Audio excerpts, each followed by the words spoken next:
fourth-year med student, and I'll be sort of doing this sort of revision session today.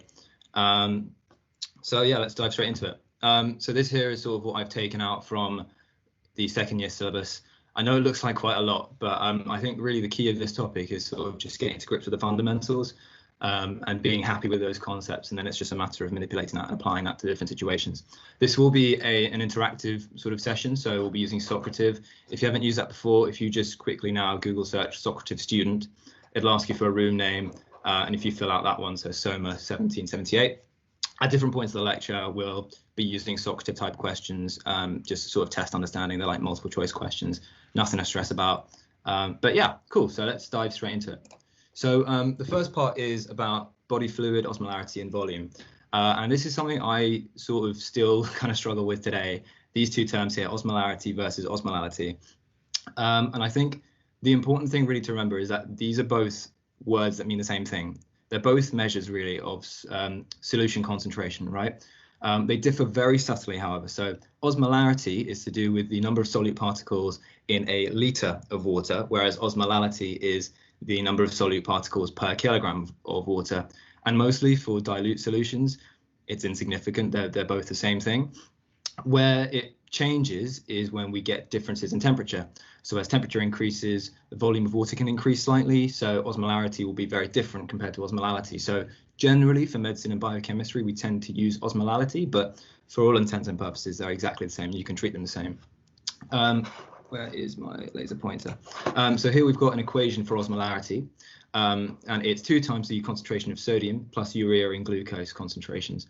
And really that's just showing us the major constituents of plasma components. So urea and glucose are both really predominant within the plasma, and sodium is like the most abundant extracellular ion. So by sort of by adding them all together, we can sort of gauge the overall concentration of the extracellular fluid.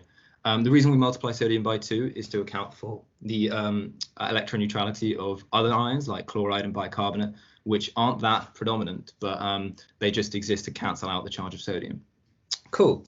So in terms of water distribution, this diagram here, I know it looks a bit strange, but what it's showing us here is that if we took all the water in the average 70 kilogram person, it's about 42 litres, and 2/3 of that is entirely within cells, so ICF, intracellular fluid. The remaining third is in the extracellular fluid, and within that we can further subdivide into plasma, so what's in your blood, and the interstitial fluid, which is sort of what's between cells and the blood. And it's really important that we understand that the way that water moves within the body is entirely dependent upon concentration, right? So as I'm sure you're aware, osmosis, movement of water via osmosis is from regions of high water potential or a low solute concentration to low water potential or high solute concentration. And so when we talk about fluid balance, it really comes down to these two systems here, these two hormonal systems. So ADH and RAS, or the renin-angiotensin system. ADH is involved with regulating fluid balance based on changes in concentration. So if, for example, your extracellular concentration skyrockets because you have a really salty meal, it actually probably won't go up that much, but if it goes up a little bit because you have a really salty meal, the ADH hormone axis will respond to that. But if, for example, you increase your extracellular sodium content, but you also increase your amount of fluid, so you increase them both proportionally so that the overall concentration is the same, but you've still increased the amount of fluid within you because you've taken on more water. In that situation, that's where RAS would get involved. So RAS is sensing changes in renal blood flow, renal arterial blood flow, and it will alter the amount of hormones released as a result of changes in the renal blood flow to account for that change in fluid balance. So fluid balance, if we want to sort of simplify it, we can base it on ADH and concentration and RAS and fluid volume. So this slide here is just sort of an outline of those two systems. If we look at the left here, ADH sort of starts in the hypothalamus. We have osmoreceptors, and they sort of detect changes in extracellular fluid concentration or osmolarity. And when there's an increase in that, it'll trigger 2 pathways. The first is just by making you thirsty. So that's sort of a neurogenic response. We'll drink more water and increase our fluid volume that way. The second is by the release of ADH from the posterior pituitary gland, and that's going to increase water reabsorption from the collecting duct via acting on the vasopressin receptor and causing increased insertion of aquaporin channels so that we reabsorb more water, we take on board more water, and we can reduce our osmolarity back down to normal. If we look at the other side, this is the renin-angiotensin-aldosterone system, and that's measuring changes in renal blood flow. So if we have reduced renal blood flow because we've got less fluid within our system, we're fluid depleted, then the kidneys will release renin, and that's from the juxtaglomerular apparatus, or the JGA. Renin will act to convert angiotensinogen into angiotensin 1, and angiotensin 1 will be converted to angiotensin 2 by ACE, angiotensin converting enzyme. Most of this exists in the lungs for some weird reason. Angiotensin 2 itself causes quite a lot of vasoconstriction, so that's one way of raising blood pressure, but it also causes increased release of aldosterone from the adrenal glands. And aldosterone, that will then act back on the kidneys to increase sodium reabsorption. And by increasing sodium reabsorption, that's also going to cause increased water reabsorption, because water will follow via osmosis. And so we'll increase our fluid volume back to normal. So that hopefully is just revision of those two axes. This here is just a slide more for your own reference. I've listed here sort of some of the things that stimulate and inhibit ADH secretion. And I've got a diagram here that's just showing us how ADH acts, right? So we've got these here are our aquaporin channels, which mean that more water can be reabsorbed into these cells in the collecting duct, and then we can have more absorption of water back into the plasma system. Just a quick word about ANP. So ANP, atrial natriuretic peptide. Natriuretic just means, well, natri relates to sodium, and esis tends to just mean increased excretion. So ANP is a hormone involved with increased sodium excretion. And it sort of works in correspondence with the RAS system. So when you have increased fluid volume, that's going to result in increased blood. And so your atria will contract more because they'll be stretched. And I don't know if you've done Starling's law yet, but when you have increased blood volume in your heart, the chambers stretch more, and therefore they contract harder. So that increased stretch of the the myocytes, certain particular myocytes, when they stretch more, they'll release more ANP.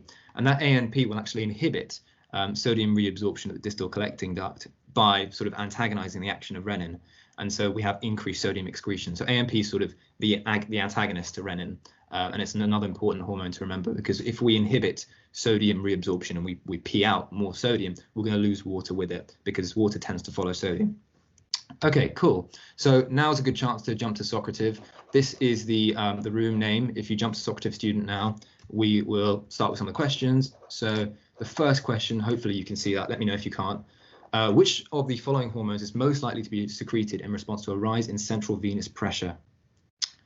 I'm really sorry. Could you just put the room code back on? Oh, sorry. Yeah, of course. Sorry. No, it's okay. I think it's at the top of the screen there. SOMA1778. Thanks for letting me know. No worries. Cool. So nearly everyone has answered. While we're waiting, central venous pressure. So a rise in central venous pressure, that simply means there's more fluid within the venous system. So what hormone can you remember if there's an increase in central venous pressure, an increase in fluid within the venous pressure is going to be released? Okay, I don't want to wait for too long because I worry I may run over. So let's see how you guys did.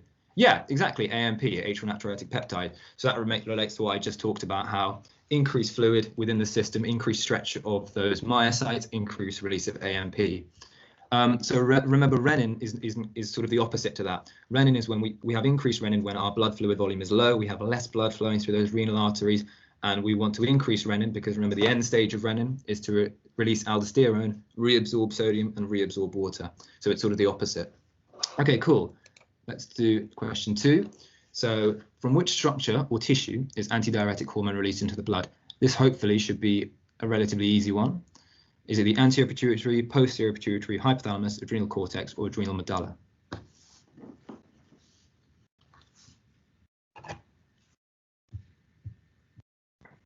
Okay, so yeah, it's the posterior pituitary.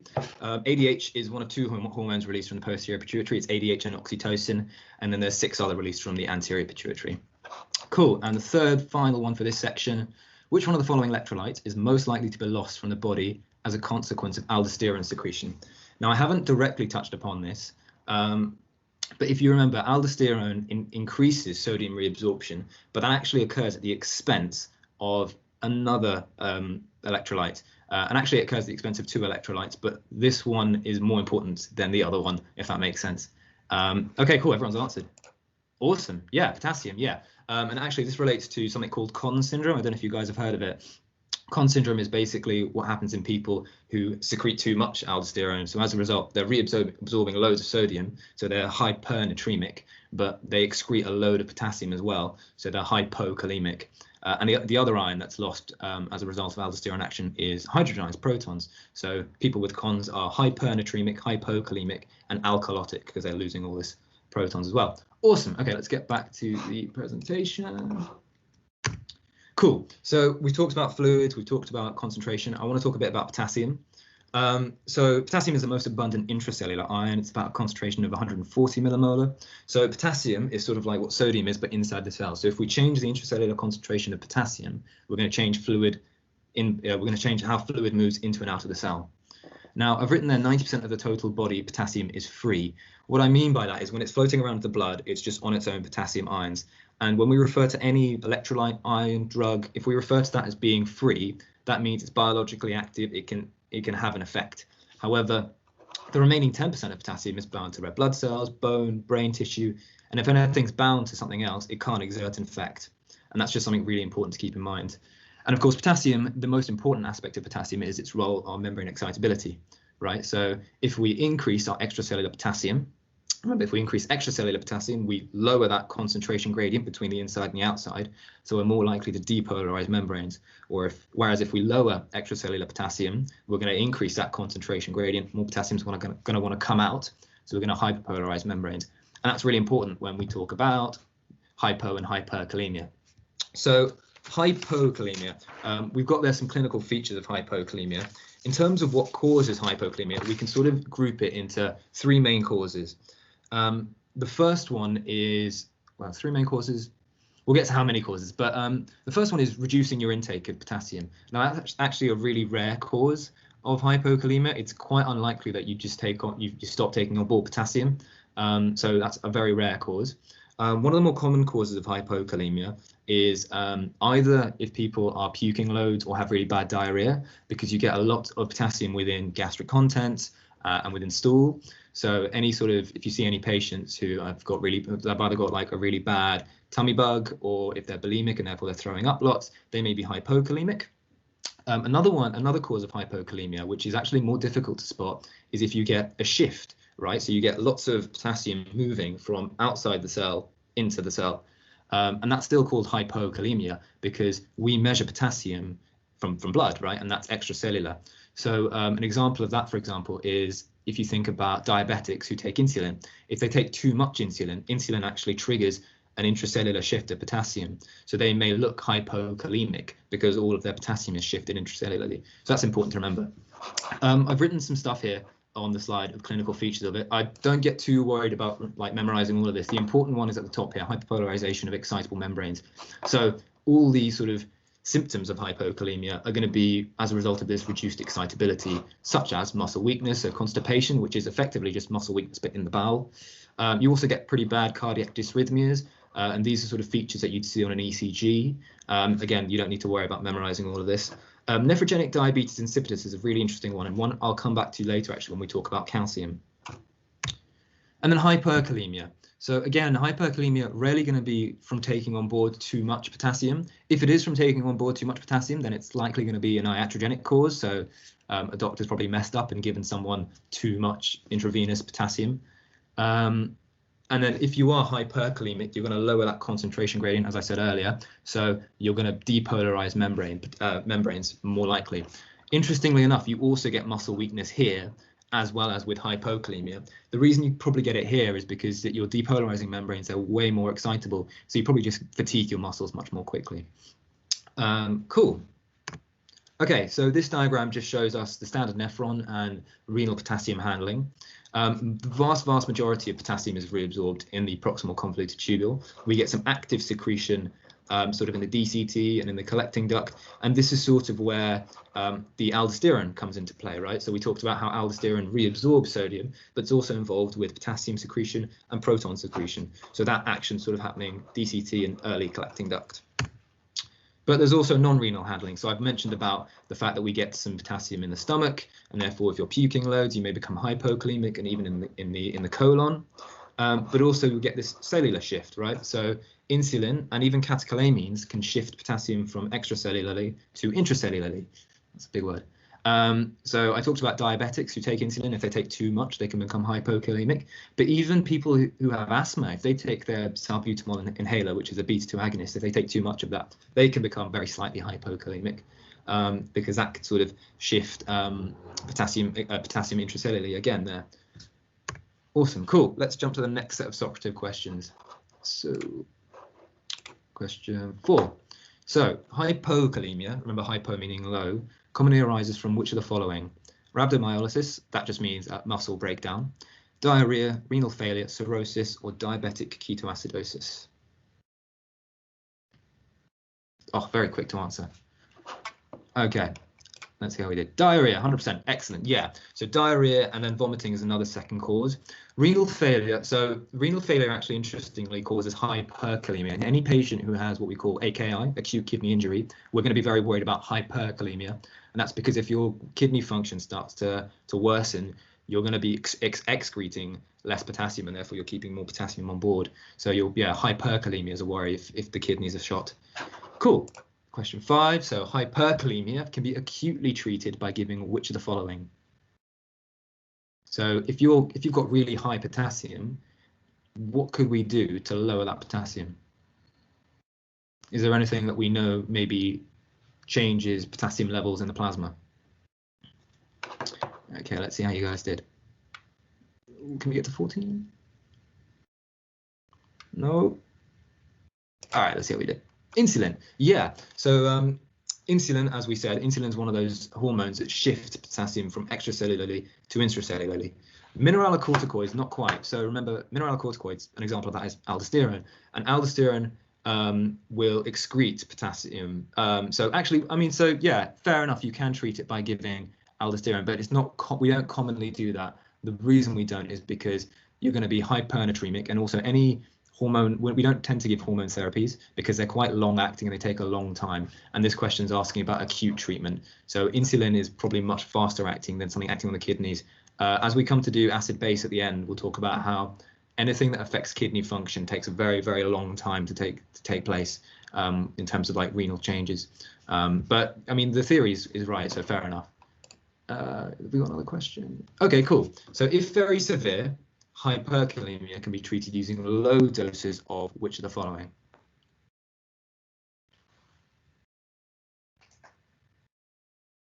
And to be honest, this is more of a rarity. You wouldn't really see treatment happening with this, but this is just more to see if you can remember what else could potentially change potassium shifts.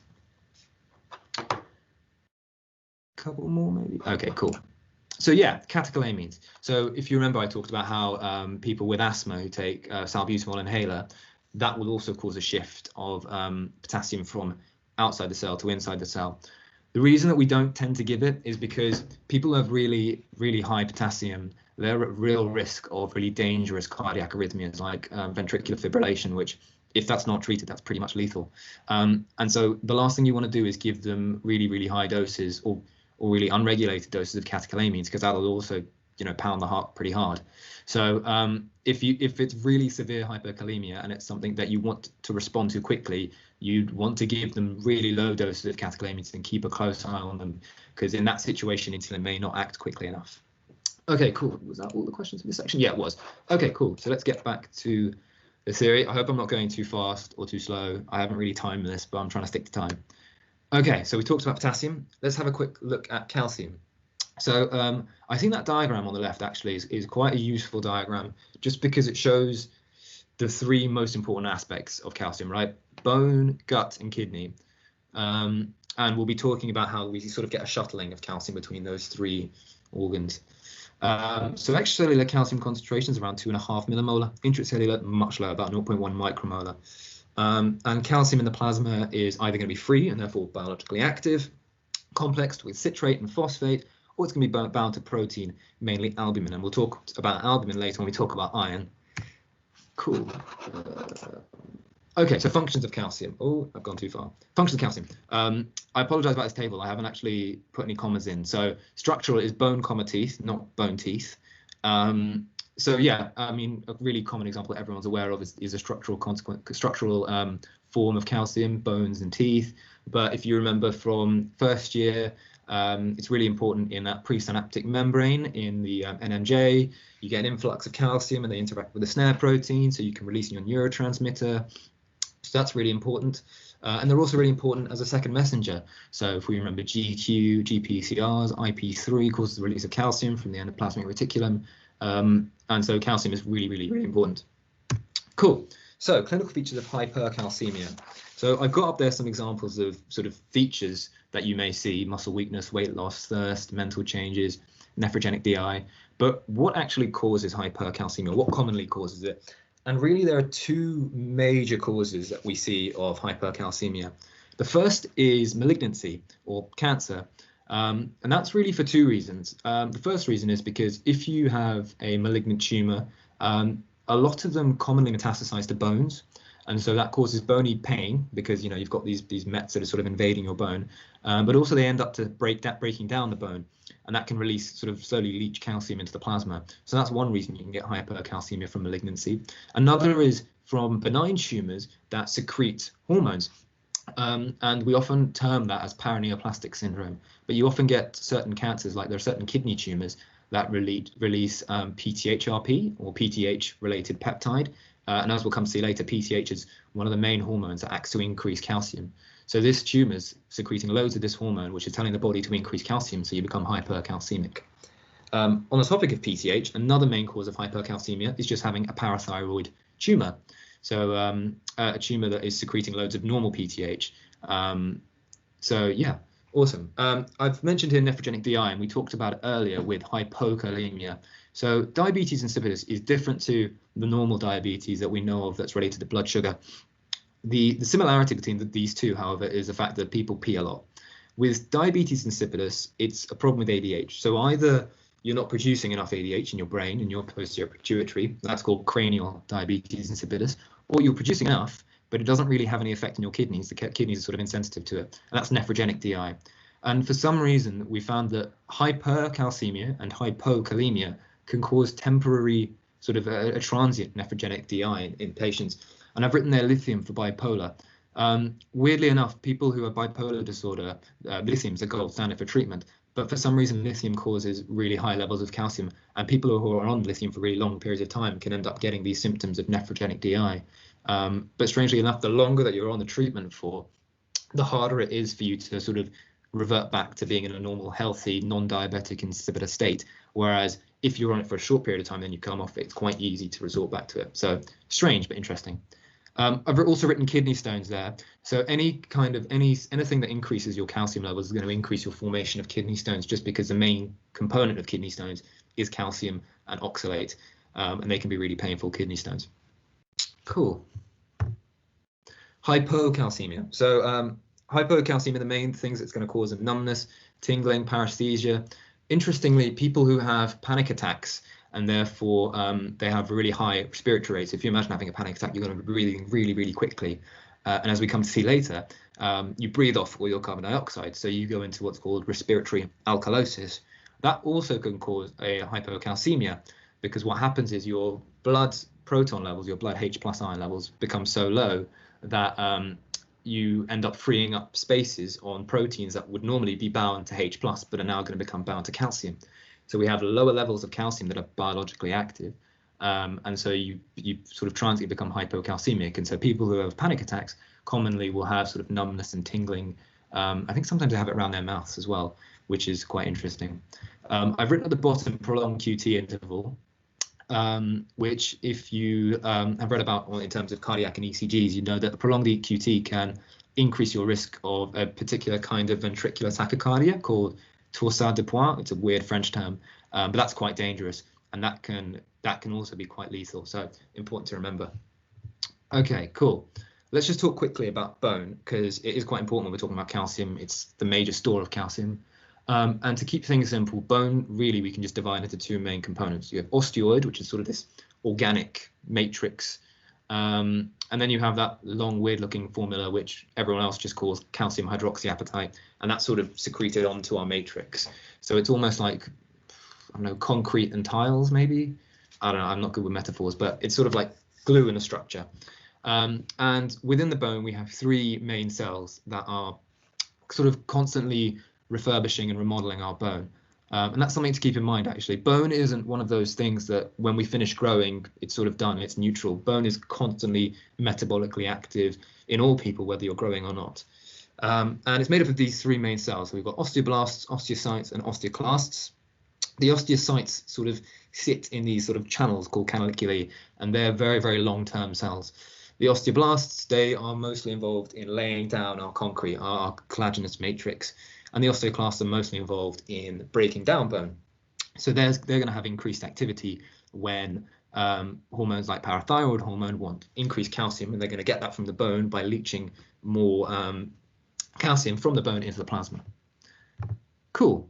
So let's talk a bit about calcium bone disorders. I'm sure everyone here has heard of osteoporosis. It's a really common condition in elderly people.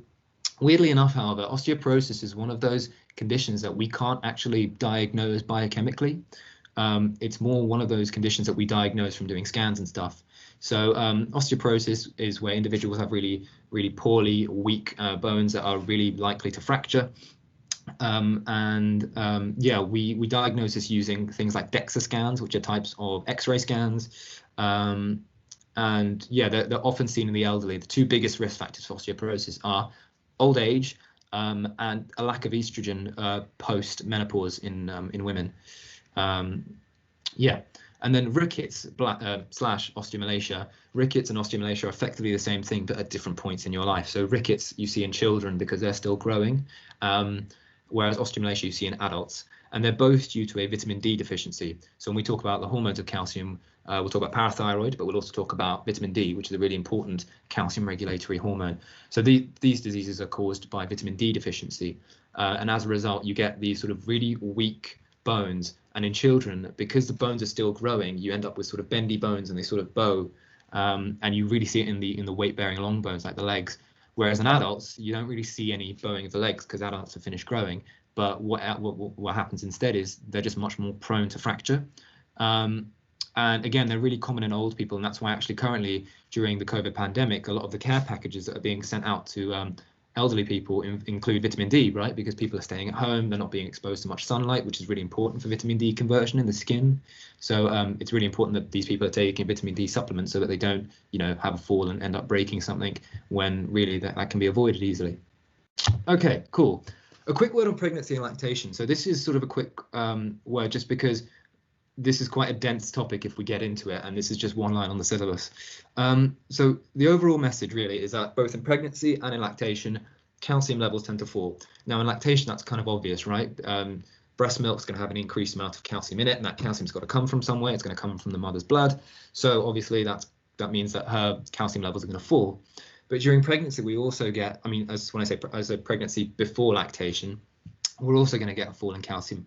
And that's because of many things. We're going to have an increased extracellular fluid volume. So you get what's called a dilutional hypocalcemia, i.e. you've just got more fluid, but the same amount of calcium. So you sort of dilute the concentration of calcium. You drop your albumin levels as well. And albumin's a major carrier of calcium, so you drop calcium. And then there'll be increased renal function and placental transfer. So you may be excreting more calcium, and there'll be increased transfer of calcium between the mother and the child. Awesome. Let's do some more Socrative questions. So, question 7. Oh, we're talking about calcitonin here. Have I missed a slide? Oh, I think I have missed a slide. Oh, my mistake. Okay, before we jump to that question then, sorry, let's just quickly run over the hormonal regulation of calcium, which is quite important. So I mentioned that there were there are really two main hormones involved with calcium regulation, vitamin D and parathyroid. I've also put up here calcitonin. Calcitonin is a weird one that we still don't actually fully know how it works. We know that it acts to lower plasma calcium, and it's released in response to high plasma calcium. And we know that it's produced from parafollicular C cells of the thyroid. But apart from that, we don't really understand how it works, because in patients who have certain cancers that release loads of calcitonin, their calciums are absolutely normal. And in other patients where their thyroid glands have been removed, so they don't have any calcitonin, they're also normal in terms of their calcium. So we're still a bit unsure as to how it works. And in terms of calcium regulation on a daily basis, it's pretty irrelevant. The main big boy players are PTH and vitamin D. So if we have a look at PTH, parathyroid hormone, That's produced from the parathyroid glands, which are sort of 4 little specks of tissue in the corners of the thyroid gland. And they act to increase plasma calcium. So they're released in response to a low plasma calcium. And the parathyroid hormone will increase plasma calcium 2 ways. The first is by acting on bone, right? It's going to increase osteoclast activity, increase your bone resorption, increase plasma calcium. Great. It's also going to act on the kidneys. And the effect it has on the kidneys are twofold. Firstly, it's going to increase calcium reabsorption. So you're going to save more calcium, take more calcium on board, raise your plasma calcium. The second thing it's going to do is what's shown by this blue arrow here at the kidneys. And basically, the kidneys are involved in converting what's called 2,5-hydroxycholecalciferol into calcitriol. And to put that into sort of plain English, it's involved in converting vitamin D into its active form. So calcitriol, or vitamin D3, is just the active form of vitamin D. So parathyroid hormone is going to act on the kidneys to increase the amount of active vitamin D. And then, so what does vitamin D do? Well, vitamin D also increases plasma calcium by acting on the bone, so just like parathyroid hormone, but also acting on the gut, on the intestine. It's going to increase calcium absorption from your food, from your diet. So those two sort of act together in a synergistic way to increase your plasma calcium. Okay, cool. Apologies. Now we can answer the Socrative questions. Hopefully that makes more sense. Cool. So calcitonin is synthesized where? Is it the skin, liver, thyroid, kidney, or parathyroid? And I think this can get a bit confusing because a lot of stuff is made in similar sounding names. And so I know I used to get confused with this. Hopefully you haven't, but if you have, that's fine. We can talk over it. Okay, let's see how you did. Yeah, excellent. It's producing the thyroid. So the thyroid produces thyroid hormone, T3, T4, but it also produces calcitonin from these sort of little rogue cells called parafollicular C cells, calcitonin cells. Yeah, the parathyroid produces parathyroid hormone. The kidney produces a load of hormones like EPO, and the liver is involved with vitamin D3 conversion into its active form. Vitamin D3 goes through a long process. It starts in the skin, which is why you need sunlight. Then it goes to the liver, then it goes to the kidney, and then it's active. Cool. Number 8, 2,5-hydroxycholecalciferol is synthesized where? That is a bit of a mean question, if I'm honest. But if you think about the process of vitamin D formation, we start in the skin, then we go somewhere, then we go somewhere else, and then we have active vitamin D3. I don't want to give too much away.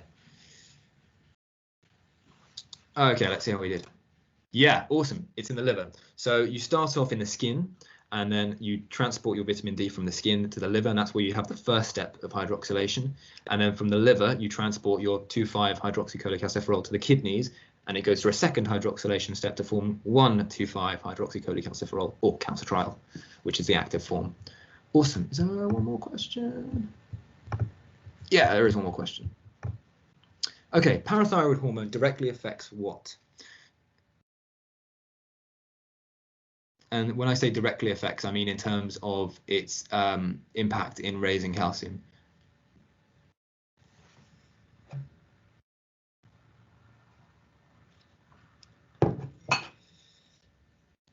Okay, let's see how you've done. Yeah, kidney and bone, great. I'd sort of understand why people would go for option D, kidney, bone, and GI tract, because it acts on the kidney, it acts on the bone, but its impact on the kidney is also to increase parathyroid and then vitamin D3. So it was that blue arrow we were talking about earlier. Where's it gone? Oh, I think my screen's frozen. No, yeah, so it's sort of this blue arrow here, but the question was asking for the direct effect of parathyroid. So parathyroid directly affects the kidney and the bone, and then indirectly it increases vitamin D3, which acts on GI tract as well. Awesome, great, cool. So let's talk about iron. So iron homeostasis. Iron's a weird one. Everyone's sort of pretty familiar with iron in terms of hemoglobin, heme proteins, important in carrying oxygen. It's also involved in iron sulfur proteins in the electron transport chain, if you can remember that from first year. And the thing about iron is that it actually has to be controlled really, really carefully, because if we have too much iron in our system, that can be problematic, and that can produce what's called free radicals. And free radicals are really, really reactive species with an unpaired electron. And so they're desperate to either offload that electron or get another one and, you know, have an electron pair.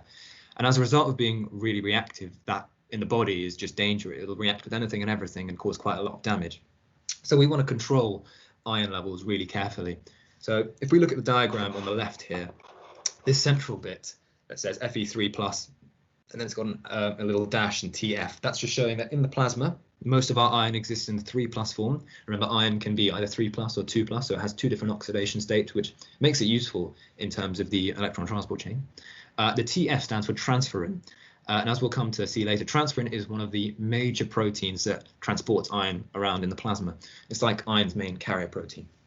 The liver is a major store of iron. It's a major releasable store of iron, and it produces loads of heme proteins, or iron-based proteins. And of course, iron's really important for the bone marrow, because bone marrow is where erythropoiesis, blood cell production, occurs. And blood cells are produced, and they require iron for hemoglobin. And then when red blood cells get old, they have a lifespan of around 3 months, 120 days-ish. When they get old, they die. They're taken up by this reticuloendothelial system. That's a pretty old phrase, to be honest. That's just a fancy way of saying macrophages. Red blood cells are swallowed up by macrophages and destroyed, and the iron's recycled, right? So it spits out the iron again into the plasma. So most of our iron losses are going to be, we lose a bit from the gut, but we shouldn't really be losing much iron. And if we are, the most common cause of iron loss is going to be from bleeding, so a pathological cause. On the right there, I've got some pictures of different foods in which we can find iron from. Red meat, fish, but even green veg, things like tofu, pulses, things like that. Commonly, actually, people who have been eating, meat and fish for most of their life and then suddenly change their diet, if they suddenly become a vegan or a vegetarian, but maybe they're not eating as much green veg, they may not be taking on board as much iron as their body used to be taking on. So commonly such people may become iron deficient, and that can cause an iron deficiency anemia, which we'll actually talk to next slide, I think. No, we won't. We'll talk about that later. This diagram here is actually a really useful diagram, and this is just showing us, sorry, some of it's been chopped off at the end. That's meant to say basolateral membrane. This is just showing absorption of iron across the gut membrane, as it were. So this is the enterocyte, the gut cell, this is the gut lumen, and this is the plasma. So iron comes along and it's transported into the cell through this transporter here. I wouldn't worry about these two names because they're not really that important. The important proteins here are ferritin. So ferritin is sort of like a shuttle protein. It shuttles iron from one side to the other side, from the luminal side to the basolateral side. Another important protein is ferroportin. Ferroportin is this channel here, and it basically chucks iron out of the enterocyte into the plasma, and then iron can be taken up by transferrin, which we talked about earlier. Transferrin is sort of like the boat, and iron can travel in that boat in the entire plasma to do whatever it wants. Awesome. Another important protein to think about is hepcidin. Now, hepcidin is basically just puts a brake on the whole system, right? Hepcidin stops iron being released from cells, and it does that by inhibiting ferroportin.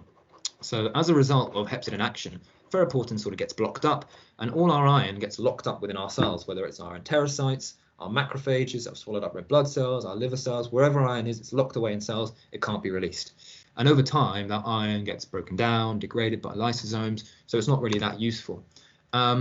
And interestingly enough, some studies have shown that hypoxia increases sort of inhibition of hepcidin, and that sort of makes sense, right? So if you're hypoxic, your body will try and compensate by producing more red blood cells. And if you want to produce more red blood cells, you're going to need more iron. So you're going to inhibit hepcidin so that it can release more iron to produce more red blood cells.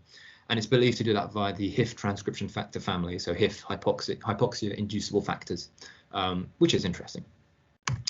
Cool. I mentioned iron deficiency anemia, and the most common cause of iron deficiency anemia is bleeding.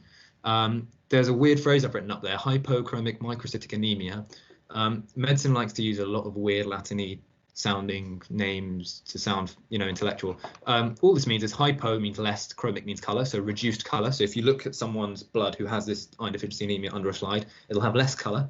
Microcytic just means that they're small, and this is from an anemia, so reduction, sort of less blood. And causes include inadequate iron intake, so you may see that in someone who's just recently changed their diet and isn't taking in enough iron as a result. Or it may be that you're taking in enough iron, but you aren't absorbing it. Now, the vast majority of iron is absorbed in your gut in the duodenum. And celiac disease, I don't know if you've heard of it, is it's an autoimmune disease where you basically get blunting of the villi, so they become really fat and they become really blunted and really short, so they're not very good at absorbing stuff, particularly iron. And celiac disease is triggered by gluten, by this component of gluten called gliadin. Anyway, Or it may be that you've got an increased requirement for iron, so you're not really giving enough iron, you're not taking in enough iron that your body needs, so growth or pregnancy, and then blood loss, so whether you're donating lots of blood, or you have heavy menstrual bleeds like in women, or if you have a GI bleed. And GI bleeds, if you query a GI bleed, you need to be thinking of malignancy or an ulcer, and you need to get someone an endoscopy quickly to find out. Ulcers can perforate, and malignancy, obviously, you want to find out so that you can sort the problem out. Okay, awesome. Let's do some more Socrative questions.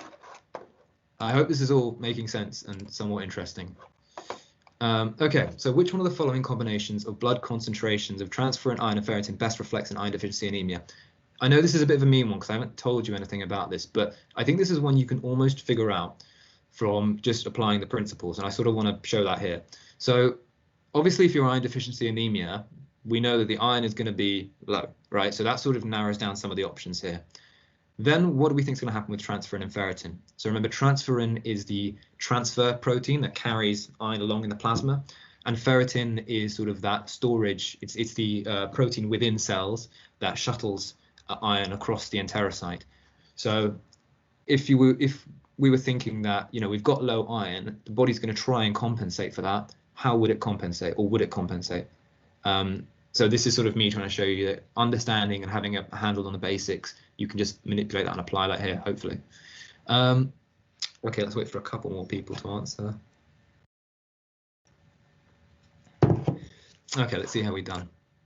Yeah, excellent. So it's option B here. So if you've got iron deficiency anemia, obviously you're going to have a low total iron. So everyone was along the right lines there. Excellent. We're then going to have a high transferrin, right? So the body's going to try and compensate. You've got really low levels of iron. The body's going to say, right, we need more iron. Let's get more transferrin in so we can carry more iron. Maybe that's the problem. Weirdly enough, you also have low ferritin. And the reason for that is because ferritin is just an intracellular shuttle, right? It's an intracellular protein. So if you've got low iron, most of the iron's going to be within the cells, right? If you've got low iron because you've got really high hepcidin, most of it's going to be locked away in the cells. And increasing the amount of ferritin isn't really going to make a big difference. So you're going to have low ferritin, but a high transferrin. I hope that makes sense. Cool. Which one of the following areas of the intestine is responsible for most iron absorption? I mentioned this in passing when I mentioned a certain disease that I don't want to say to make it too obvious. Is it the stomach, duodenum, jejunum, ileum, or colon?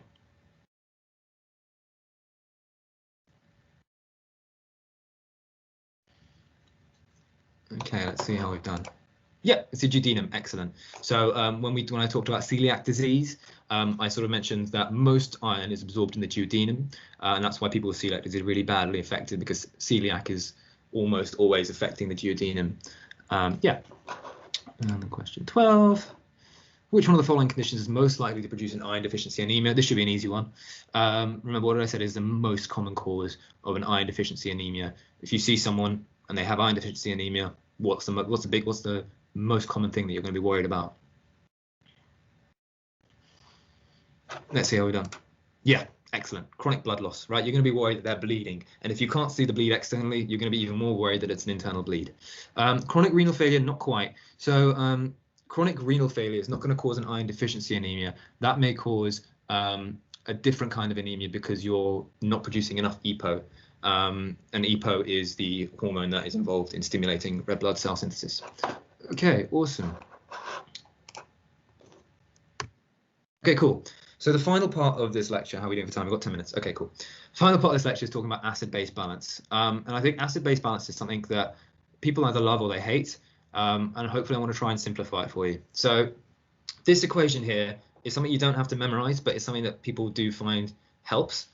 Protons are what contribute to acidity, right? So if we've got high level of protons, we're going to be really acidic. Our pH is going to be really low. If we've got low level of protons, our pH is going to be really high. We're going to be alkalotic. And how does the body deal with protons? Well, via this molecule here, bicarbonate. Bicarbonate's the main body buffer system. So bicarbonate combines with protons to form H2CO3, and that diffuses into CO2 and H2O. Something I'd recommend thinking about is CO2, or PCO2, so the partial pressure of CO2, that generally correlates to the amount of H+. So if you have more H+, you're going to produce more CO2. If you have less CO2, you're generally going to have less H+. And that will help when we talk about respiratory versus metabolic. Now, how do we get rid of that H+? Well, H+ can be excreted renally. Bicarbonate is going to be reabsorbed renally. and CO2 is going to be excreted via the lungs. And we're talking about acid base, really we can simplify it down to two major systems, the lungs and the kidneys. We're either going to be breathing off CO2, and if we're breathing off CO2, we're basically getting rid of that acidity, because if you want to think about this in terms of chemistry, if we get rid of this CO2, we shift the equilibrium to the right, so we use up more protons. So if we breathe off CO2, we're getting rid of that acidity. Whereas if we don't breathe off CO2, we're retaining that CO2, we're retaining that H+ ions, we're going to be more acidic. Cool. So these next two slides, I just want to show how the kidneys play in terms of reabsorbing bicarbonate and kicking out, excreting protons. I know it may look a bit complex, but we'll try and walk through it. So let's say you've got bicarbonate here in the glomerulus, and you want to reabsorb it because you want to maintain some of that bicarbonate so you can buffer any potential acidic challenges that happen. The only problem is that the membrane of the proximal tubular cell is actually impermeable to bicarbonate. So what happens is we actually indirectly reabsorb bicarbonate. Bicarbonate will combine with H+ in the lumen to form H2CO3, which sort of forms water and carbon dioxide. That's just similar to this equation that we have here, exact same. The carbon dioxide can then diffuse out into the cell and then almost do this equation backwards. It'll form H2CO3 and H+ and bicarbonate. Carbonate dehydratase is just the enzyme that catalyzes that, and that's the exact same as carbonic anhydrase. That took me forever to realize. They're just two names for the same enzyme. The bicarbonate can then be reabsorbed because this membrane is permeable, and the H+ is then excreted to combine with this bicarbonate and start the process all over again. So hopefully that makes sense. We reabsorb bicarbonate indirectly.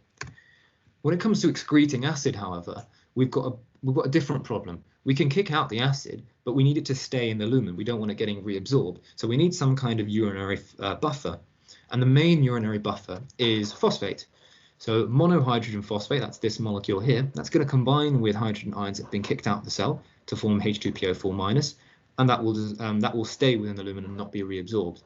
And this is just showing us what we had earlier. So this is how we formed our bicarbonate. And interestingly, you'll see that for every molecule or every ion of H+ that we kick out, we also reabsorb a bicarbonate ion.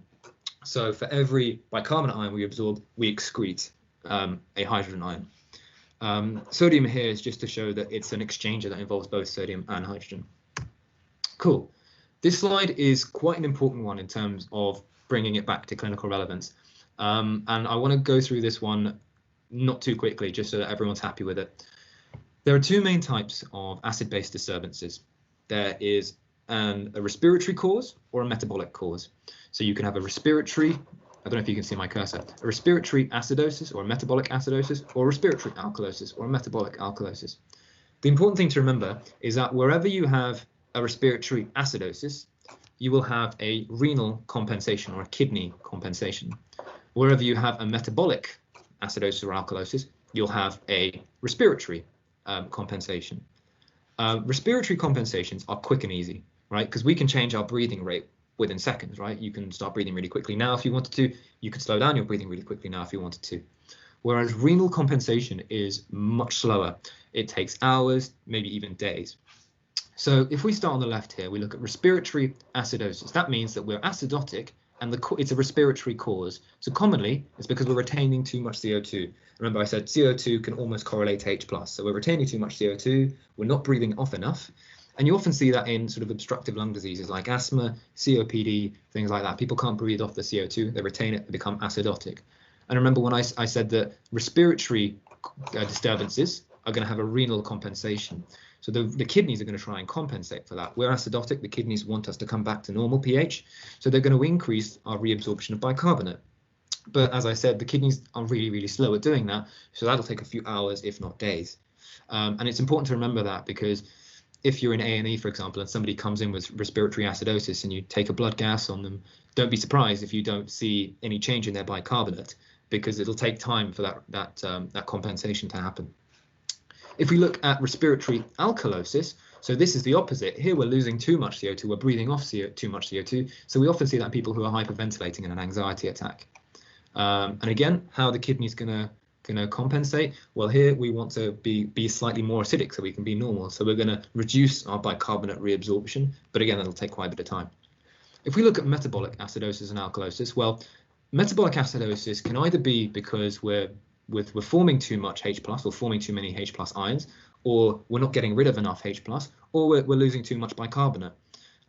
So common causes of this are renal tubular acidosis. Anytime you see any sort of form of kidney failure, that can often cause an acidosis, because your kidneys aren't going to be functioning properly, so they won't be able to excrete as much H+ as they can. DKA, diabetic ketoacidosis, so that's where the body is producing ketones, which are acidic. So we're in this acidotic state, and it's a metabolic acidosis. So our lungs are gonna try and compensate, and like I said earlier, the lungs compensate really quickly. So the lungs are going to compensate by increasing the respiratory rate. You're going to breathe faster, so you can breathe off as much CO2 as possible, and therefore try and bring your pH down to normal. Cool. And then if we look at metabolic alkalosis, that's either because you've ingested too much of a certain alkali, or because you've lost too much acid. So you often see that in people who puke lots, and that will remind you of when we talked about hypokalemia. So people who puke lots, they're going to be hypokalemic because they're losing potassium from their gastric content, but they're also puking up all their gastric acid. So they're also going to be slightly alkalotic because they're losing what we call unbuffered hydrogen ions. And again, our lungs are going to respond pretty quickly to that.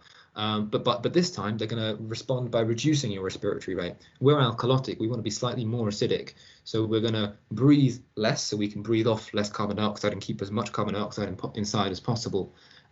This form of compensation, where we're lowering our resp rate, is actually quite difficult, because you can only lower your respiratory rate so much, right? If you lower it so much, you'll stop breathing and you'll die. So that's a more difficult form, and that's why metabolic alkalosis can be really dangerous, because your body can only compensate so much. Okay, cool. I'm going to talk quickly about Davenport diagrams, just because it's something that your syllabus mentions, and I remember having to look at Davenport diagrams, and to be honest, I haven't really seen it beyond second year. Certain profs who shall remain nameless love them, but they're not too difficult to interpret. All we have here on the y-axis, we've got bicarbonate concentration, and on the x-axis we've got pH, and we've got these sort of curved lines. And all you really need to remember is that these curved lines, the PCO2 at any point in this line is the same. So this here says PCO2 equals 27 millimeters of mercury. So at any point along this line, the PCO2 will always be 27 millimeters of mercury, which means that if you move from one line to another line, we're changing PCO2, which means that that disturbance must be respiratory in cause. I hope that makes sense. So if we look here, normal. Here we move across to the right, so the pH is increasing, we're becoming alkalotic.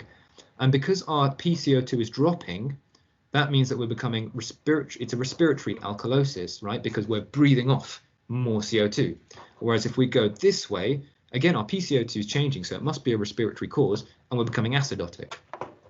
Whereas if we move along the same line, well, our PCO2 is remaining the same, but our pH is either increasing or decreasing. So it's going to be a metabolic cause. So if we move up, we're becoming metabolically alkalotic, as this shows.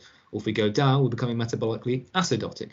And actually, we can actually also show on these diagrams where compensation can occur. So for example, if I become metabolically alkalotic, let's say I have a really bad tummy bug, I puke loads, and I become slightly metabolically alkalotic, I'll move this way, right? My PCO2 hasn't changed, but I'm slightly alkalotic, so I move along. What happens when I'm metabolically alkalotic? Well, my lungs are gonna try and compensate, and it's an alkalosis, so my lungs are gonna try and compensate by breathing off less CO2, right? I want to retain CO2, so my resp rate's going to drop slightly. And so what will happen is, if I was to move on the Davenport diagram, I'd move across this way slightly. I don't know if you can see my cursor. What I'll do is I'll put the laser pointer. So I'll move across slightly. So my pH will come back to my normal pH, which was around here, and I'm moving away from this line, so my PCO2 is changing, which shows that compensation is a respiratory compensation. Cool. I hope that makes sense. In the last, okay, we are at 7. I'm going to end this lecture with 4 more questions. We can hopefully blaze through these as quickly as you answer them, and then that's it. Yeah. So metabolic alkalosis is caused by which of the following? Vomiting, diarrhea, renal failure, strenuous muscular exercise, acute hemorrhage of 500 mils.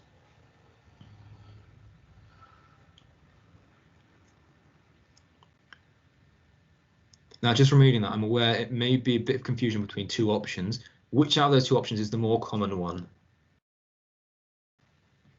Can we get to 13? Yeah, we can. Cool. So vomiting, yeah. Remember, if you're, and you can think of this in terms of just gastric acid in your stomach. If you're puking, you're bringing up that gastric acid, you're removing it from your body. There's less acid in your body, so you're going to be more alkaline. It's all about just balance, really.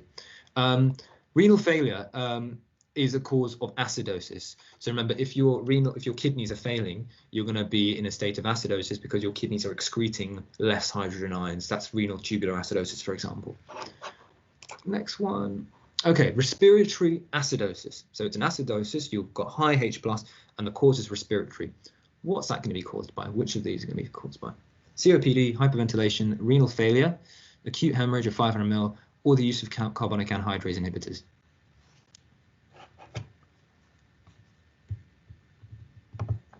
Awesome, 100%. Nice. COPD, yeah. So COPD and asthma, those kind of obstructive lung diseases, you can't breathe off your CO2 as efficiently as a healthy person can, so it sort of retains within your lungs, and therefore you become acidotic. Nice. 3 more questions, nearly there. Point B on the diagram, right? I'll make this diagram slightly bigger for you. So this here is a Davenport diagram, and the circle, the white circle in the middle is our normal point, and so we've deviated from normal onto point B. Which option does that represent? Hopefully you can see the options. So when you're looking at a Davenport diagram, you need to think, am I on the same line, on the same curved line? And as we can see here, we are on the same line. We're still at 40 millimeters mercury. And what does that mean? If we're on the same line, we have the same PCO2, we then need to think, right, so is it a respiratory cause or a metabolic cause? And then you need to think, which way has the pH moved? Because that also tells you whether we have become acidotic or alkalotic.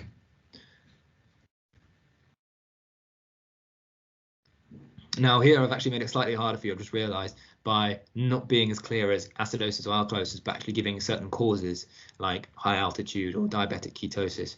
Hopefully you guys are happy with what you'd see in those different situations. All right, let's wait for one more, hopefully. Yes. Awesome, yeah, uncompensated diabetic ketosis. So if we have a look at this, well, first things first, we've gone down this line here, and if we look at the x-axis, our pH has gone down, so we're acidotic. So whichever answer we're looking for, it's an acidosis. Cool. Next thing is we've moved along this same PCO2 line, so PCO2 hasn't changed, so that means that whatever the disturbance is, it must be a metabolic one. And so then it's just a matter of looking at this one. Diabetic ketosis is the only example here of a metabolic acidosis. Hope that makes sense. Cool. So point D. While you're answering that, I'll just address the last one. So some people answered barbiturate poisoning. Barbiturates often depress breathing, so that'll be a respiratory cause. You may have you'll be breathing less. You won't be breathing off as much CO2, so that may be a respiratory acidosis. Barbiturates. But yeah, sorry, I'll make this picture bigger if you can't see it. So point D. What's going on in point D? All right, I'm going to give you less help now. I'm not going to say anything.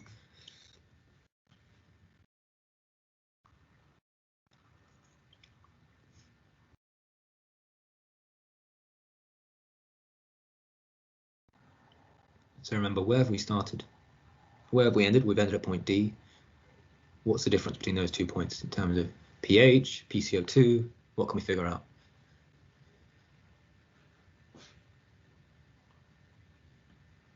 All right, I'm going to show the answers because I realise I am running out of time. Awesome, uncompensated exposure to high altitude. So let's have a look at the diagram. We started off at central, we've moved across, and we've jumped a PCO2 line. We've gone from 40 to 20. So instantly we know it's a respiratory cause, and we know it's a respiratory alkalosis because our pH has increased. When do we see respiratory alkalosis? Well, that's the example of when you're hyperventilating, you're breathing too much like an anxiety attack, or like when you're at high altitude. When you're at high altitude, there's less oxygen around, you're going to be breathing more at a faster rate to get in more oxygen. Awesome, nice. And it's uncompensated because we don't see any shift away from our position of D. And hopefully that'll be clearer in this answer, in this question here. Final question of the night, and then you can all carry on with your lives. Point E, I'll make this one slightly bigger.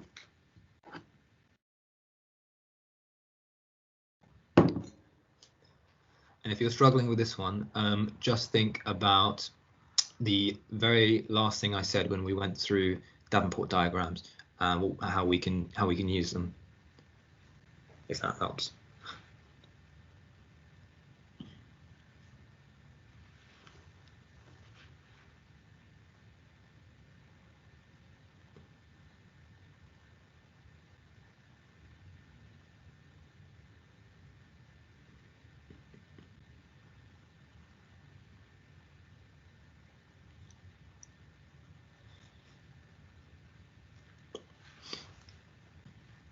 Okay, let's see how we did.